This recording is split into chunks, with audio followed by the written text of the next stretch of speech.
El presupuesto proyecta un déficit promedio de $1.600.000 por año durante la próxima década. La deuda nacional es una locura, asciende a $34.500.000.000. Todas las áreas que necesitamos recortar ni siquiera podemos debatirlas, así que nunca se recortarán y seguirán creciendo. Creo que probablemente necesitamos encontrar alternativas. Si no puedes hablar sobre los gastos, la única opción lógica es hablar sobre los ingresos. Para el gobierno, eso significa impuestos. No sé, Jason, ¿qué hacemos aquí? Podría haber un par de soluciones salvadoras. Hay cosas sucediendo, por ejemplo, en el lado de Medicare, que podrían ser profundamente disruptivas. De nuevo, solo voy a mencionarlo porque está ocurriendo. No sé si es bueno o malo, pero están considerando reembolsar cosas como Wegovy y Ozempic. Si miras el costo subyacente de enfermedades crónicas como diabetes, enfermedades del corazón, etc., y pones a una gran parte de la población estadounidense en esos medicamentos, el valor del reembolso de esos medicamentos en comparación con el costo del manejo de enfermedades crónicas te ahorraría muchos cientos de miles de millones de dólares al año. Eso es algo. En segundo lugar, en el lado de la defensa, hay una gran porción de ese presupuesto que está migrando de la guerra táctica tradicional a cosas como vehículos no tripulados y ciberseguridad. Eso podría ahorrar 200 o 300 mil millones de dólares allí. Entonces, hay lugares donde podrías ahorrar 500 mil millones a $1 billón, pero creo que va a ser una conversación casi imposible y ocurrirá por accidente. Así que la única conversación forzada que creo que tendremos como sociedad es sobre la tributación, y eso es realmente malo para muchas personas que no creen que ese sea el camino para generar crecimiento. Uno de los desafíos es que hay estudios económicos bien investigados que muestran que cuando un gobierno intenta aumentar el nivel de impuestos por encima del 20% del PIB de esa economía, en realidad ves que el crecimiento del PIB se vuelve negativo. Hay un cierto equilibrio natural sobre cuánto puedes gravar el sistema. Más allá de ese nivel, los dólares de inversión disminuyen y el crecimiento comienza a reducirse, lo que desencadena el problema en espiral porque luego el gasto del gobierno necesita aumentar para continuar creciendo y apoyando el crecimiento en la economía, creando esta inevitable espiral descendente. Hay un gráfico de la Reserva Federal que muestra el porcentaje del PIB que corresponde a los ingresos fiscales federales y luego el porcentaje del PIB que corresponde al gasto, y luego la brecha es tu déficit. Friedberg tiene razón en que creo que en la mejor economía absoluta, nuestros mejores años de la mejor economía, como el mejor año del auge de Reagan y el mejor año del auge de Clinton, cuando teníamos un superávit gubernamental, creo que el gobierno estaba extrayendo apenas menos del 20% del PIB. Y en los 70, cuando las tasas de impuestos marginales eran del 70%, antes de los recortes fiscales de Reagan, en realidad estábamos extrayendo un porcentaje más bajo del PIB. Así que solo hay tanta sangre que puedes sacar de una piedra. Si aumentas las tasas impositivas marginales lo suficiente, la economía funciona peor y en realidad terminas recaudando menos, o la gente gasta mucho más dinero en abogados y contadores para básicamente encontrar más esquemas de estructuración para evitar pagar impuestos. Así que los años en los que hemos obtenido el mayor porcentaje de ingresos de la economía son en años económicos buenos donde hemos tenido niveles razonables de tributación en lugar de los niveles más altos de tributación. Y el problema es con el gasto. Solíamos poder mantener el gasto en algún lugar entre, diría yo, en los mejores años del superávit de Clinton, creo que el gasto como porcentaje del PIB era como 18.8%. Alrededor del 20% del PIB se destinaba al gasto federal, eso era normal, pero luego el gasto se descontroló durante la pandemia y subió al 25-30% del PIB destinado al gasto federal. Está comenzando a bajar, pero todavía es un número demasiado grande. De todos modos, mi punto es que un punto de partida para lidiar con el presupuesto del próximo año es congelar el gasto. Solo congelar el gasto. Ya sabes, el aumento del 18% no es una buena idea si queremos controlar este problema. Congela el gasto. Podemos hablar sobre la tributación, pero solo vas a obtener tanta sangre de una piedra. El aumento del gasto es estimulante y funciona bien en un año electoral. Diría que tomamos dos grandes crisis y tuvimos un gasto a nivel de crisis y luego normalizamos ese gasto y permitimos que continuara a partir de la crisis financiera del 2008 con nuestra política monetaria y luego se aceleró con la pandemia y nuestra política fiscal. Hice algunos cálculos rápidos, estoy seguro de que hay economistas que han hecho un mejor trabajo que yo. Hay directamente 3 millones de estadounidenses empleados directamente por el gobierno federal. Hay 167 millones de trabajadores en los Estados Unidos, así que 3 millones están empleados directamente por el gobierno federal.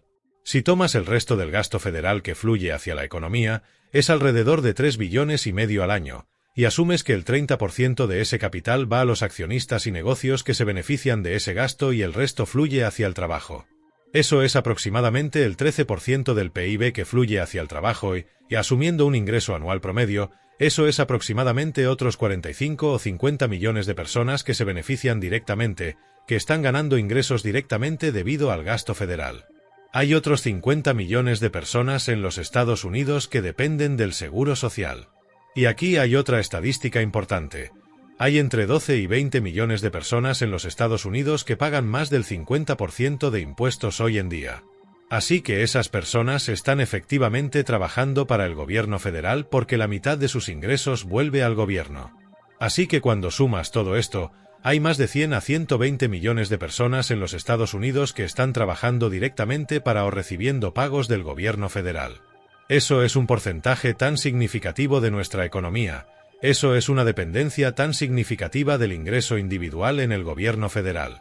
No quiero usar el término socialismo, pero la capacidad de nuestra fuerza laboral para ganar está tan dependiente y tan impulsada por el gasto federal en este punto que se convierte en un punto crítico para permitir el progreso económico, para permitir que la fuerza laboral continúe participando, que el gobierno federal ahora sea el cliente principal o empleador de la mayor parte de la fuerza laboral en los Estados Unidos hoy en día. Esa es una circunstancia profundamente diferente a la que creo que los padres fundadores imaginaron cuando el gobierno federal se suponía que fuera esta organización ligera de supervisión de una república federada de estados. Y desafortunadamente, creo que nos encontramos en una condición, como señala Chamath, que es muy difícil de salir. Esto va a requerir un esfuerzo dedicado de varias décadas para crear una salida lenta de esta profunda dependencia que tiene nuestra fuerza laboral del gasto federal. Y estoy tan sorprendido de que este no sea el problema crítico de nuestro tiempo, que no todos estemos dedicando tiempo a esto. La gente ha señalado que esto solo va en una dirección en este punto. Esto es ingresos federales como porcentaje del PIB y se remonta a la Segunda Guerra Mundial. Nunca hemos superado el 20%. Mira eso. Y hemos tenido tasas de impuestos tan altas como el 90%. Estoy diciendo tasas de impuestos marginales tan altas como el 90%. Creo que después de la Segunda Guerra Mundial porque estábamos tratando de salir del déficit que creó el gasto de la guerra. No puedes superar el 20%. Sí, exactamente, la economía se contrae. No, pero espera, te di este informe de la OCDE que dice que desde el 2000 hemos estado en los 25 y el promedio de la OCDE es del 34% en términos de impuestos sobre el PIB. Impuestos sobre el PIB. Esto incluye probablemente impuestos estatales y locales. Sí. Acabo de mostrar los federales.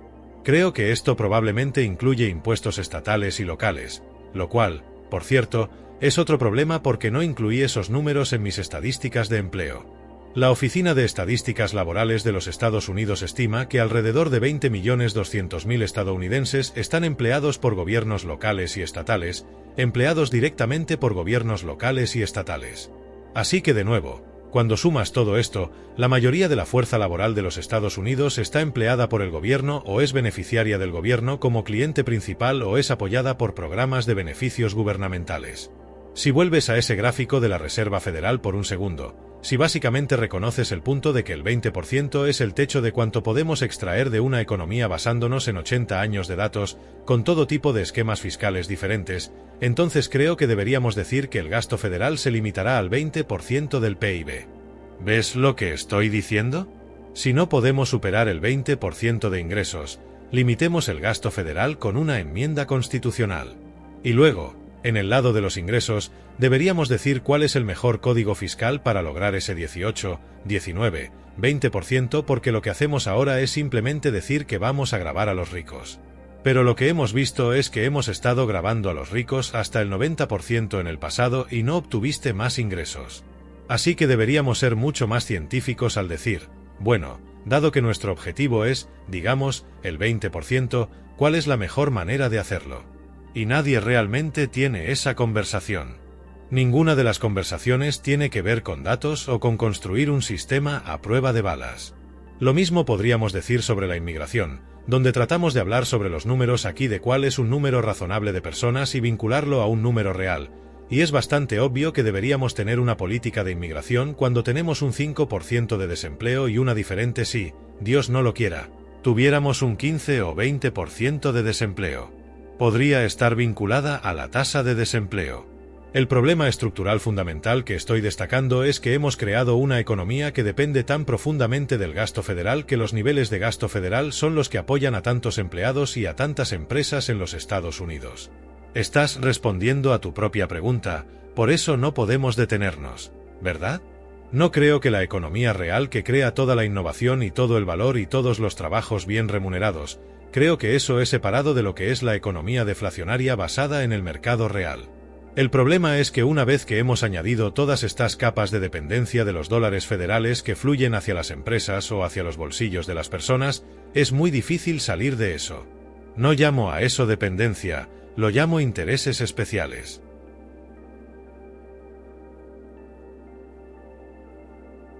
Creo que hay muchos intereses especiales que básicamente están saqueando el gobierno federal y tomando todo este dinero y luego se dan la vuelta y usan parte de él para donar a los políticos y hacer lobby por más gasto.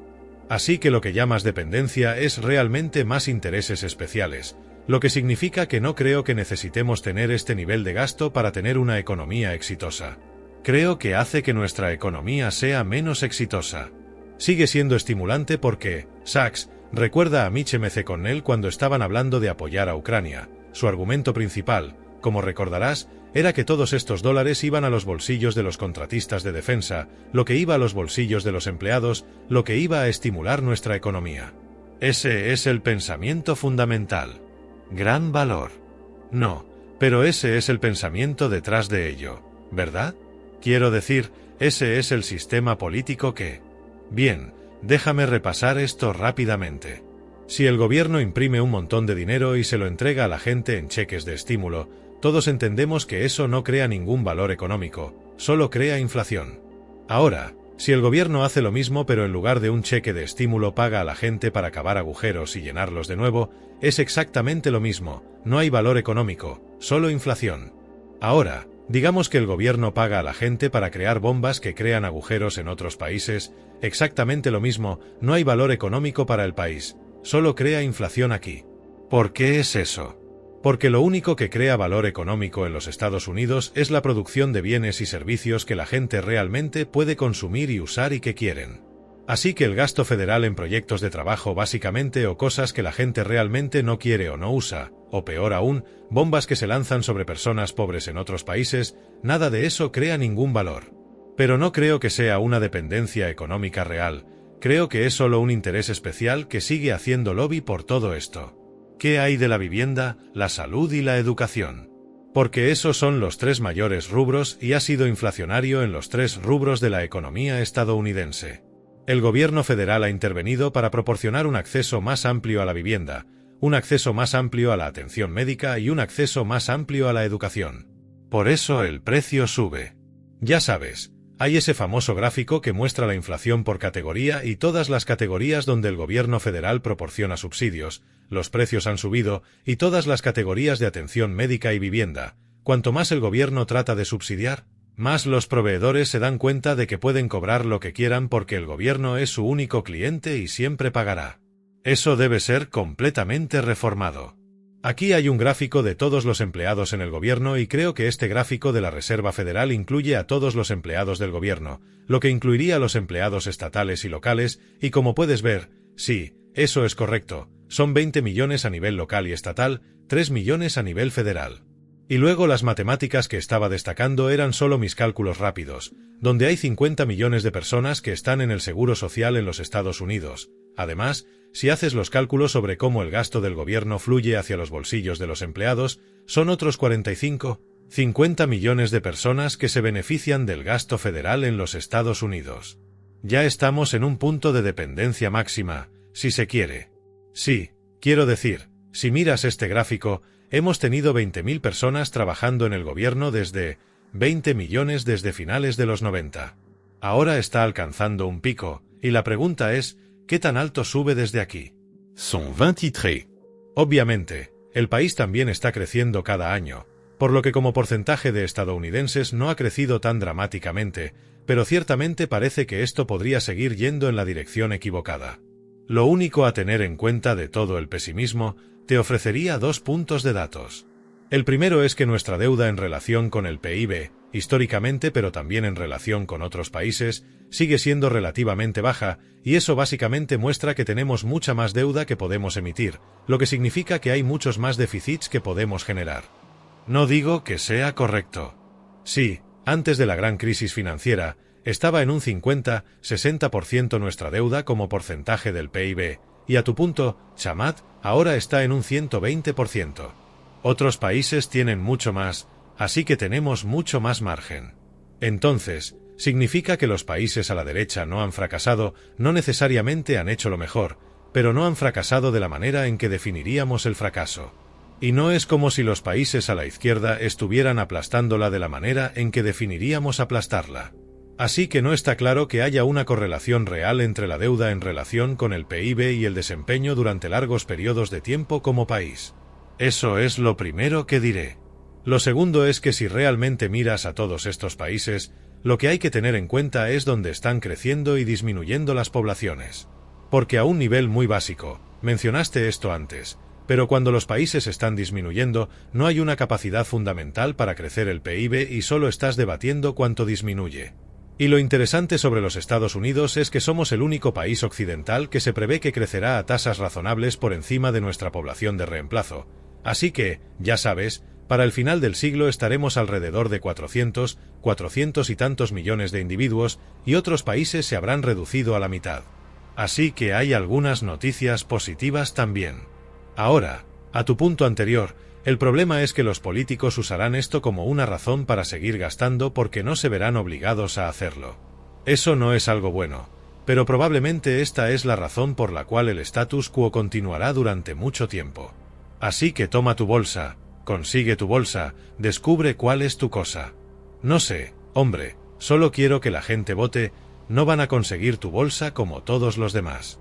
El problema que tenemos es que si miras, hay un gran aumento debido a la pandemia, debido a todo ese estímulo de la pandemia que se inyectó en la economía. Creo que ahora estamos en alrededor del 22%. Ese es un gran número, ya sabes, hablamos de cómo el máximo absoluto que puedes extraer es el 20%. Así que lo que deberían hacer es simplemente congelar el gasto hasta que los desembolsos netos federales como porcentaje del PIB bajen al 20%. Esa sería la solución simple, una solución tan fácil. Lo que es genial de eso es que elimina a los políticos de hacer esto partidista. Hay una cantidad lógica de, ya sabes, tributación que podemos hacer antes de liberar la productividad del país, que si hablas con alguien, cuando los impuestos son altos, la gente simplemente comienza a proteger su riqueza. Creo que aludiste a eso con estrategias en lugar de invertir. Lo difícil de esto es que, quiero decir, mira, creo que deberíamos hacerlo, ¿sabes? Un límite del 20% y congelar el gasto hasta que lleguemos allí. Lo difícil es que nuestro gasto en intereses sigue creciendo porque a medida que nuestra deuda se renueva en bonos más caros con tasas de interés más altas, nuestro gasto en intereses está aumentando. Hace solo unos años, nuestro gasto en intereses era solo de 300.000 millones de dólares al año, ahora es de más de $1 billón al año, y eso solo seguirá creciendo. Y luego lo otro que seguirá creciendo son todos los beneficios relacionados con la demografía del país está empeorando, así que los gastos en beneficios aumentarán. Así que incluso mantenerlo en el 20%, si pudiéramos llegar allí, va a requerir un poco de trabajo. ¿A qué edad se retira la gente? Esa es una discusión que necesitamos tener y que no estamos teniendo como país. ¿Y qué porcentaje de beneficios recibe la gente en diferentes edades? ¿Cómo incentivamos a la gente a permanecer en la fuerza laboral mínimamente? ¿No estás de acuerdo en que deberíamos permitir que la gente opte por salir del seguro social de una manera simple diciendo, no lo necesito, me ocuparé de mí mismo, usa estos fondos para alguien más que lo necesite y que tenga una mayor necesidad? Absolutamente. Y luego, conseguir que la gente participe en sus planes 401(k) a una edad más temprana y predeterminarlos para estar activos en lugar de predeterminarlos para estar inactivos. Hay muchas pequeñas cosas conductuales que podríamos hacer en este país para que la gente ahorre antes. Vi que Robinhood estaba ejecutando un esquema donde si transferías tu IRA Roth, te daban un 3% de devolución en efectivo, y pensé, ¿hay un límite superior sobre cuánto puedes transferir? Me pregunto si podrían. Creo que tienes que mantener tu dinero allí durante 5 años, pero está bien, solo me pregunto, ¿escribirán un cheque de $100 millones si? Robinhood me acaba de enviar algo. Así que teníamos una compañía en nuestro portafolio llamada X1 que estaba haciendo una nueva tarjeta de crédito y una aplicación de tarjeta de crédito. Era genial. No sé si la han usado. De todos modos, fueron adquiridos por Robinhood, así que el tipo me envió su nueva tarjeta de oro de Robinhood. Esta cosa es la tarjeta más pesada aquí, solo escúchala caer. Aparentemente tiene $1,100 en oro. Si transfiero mi IRA Roth, tendrán que darme todo el edificio, te darán un edificio revestido en oro. ¿Ustedes llevan tarjetas de crédito y dinero? ¿Tienen dinero? Siempre llevo. Me gusta dar propinas a la gente o algo así. Siempre llevo algo de efectivo. Siempre tienes que llevar un par de cientos en la bolsa por si acaso. Es un muy mal hábito, tienes que llevar un par de cientos en la bolsa. Saco dinero cuando voy a Las Vegas. La mejor línea de todas fue una mujer que se acercó a Sammy Davis Jr. y le dijo, «Oye, ¿puedes cambiarme este billete de...?» Y él simplemente saca un billete de $100 y se lo da, y ella dice, «No, ¿puedes darme cambio?» Él dice, «Eso es cambio, nena, eso es cambio». Eso es lo que él consideraba cambio, $100. Hubo una historia de, entonces, ¿conoces el Poker Tritón? Ok, no voy a decir quién es, pero había un tipo que estaba jugando en el juego de efectivo de alto riesgo y aparentemente perdió como $8 millones. Ok, dio una propina de $450,000 en fichas de $25,000 al personal y a la persona que le estaba dando un masaje y todo eso. Así que aparentemente se convirtió en una locura tratar de entrar en este juego donde todos decían, ¿estamos agrupando las propinas? ¿Estamos agrupando las propinas? Y dijeron, no estamos agrupando las propinas, solo fichas. Estaba dando propinas en fichas, eso es increíblemente generoso.